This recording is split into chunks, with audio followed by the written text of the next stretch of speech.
Joanne Fellner does not have COVID-19, but for the last 3 weeks, the 75-year-old Regina woman has been in intensive care. This week, her family received word she could soon be moving to Ontario. My dad received a letter, just more of an information letter, saying that all ICU patients are considered for a move. There are no exceptions. A surge in COVID-19 patients has pushed ICUs far beyond their usual capacity. So far, 6 patients have had to be sent out of province for care.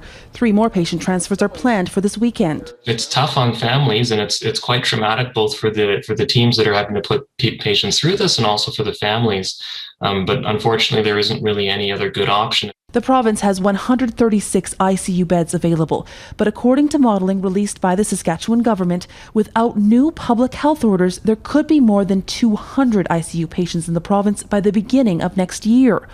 Only scenarios that included booster shots for those over 60, combined with gathering limits, project ICU numbers being brought under control.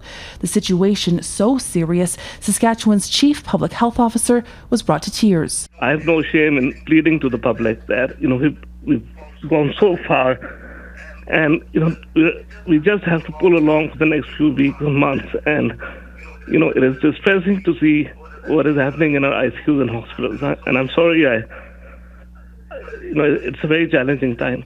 The Canadian Medical Association is calling on the Saskatchewan government to bring in new public health measures now. We cannot possibly accommodate 200 critically ill patients. That is an impossibility. We will not be able to manage that number of patients without either evacuating them to other provinces or implementing triage. A cold reality already forcing families to send their loved ones far from home. Heather Yourex-West, Global News, Calgary.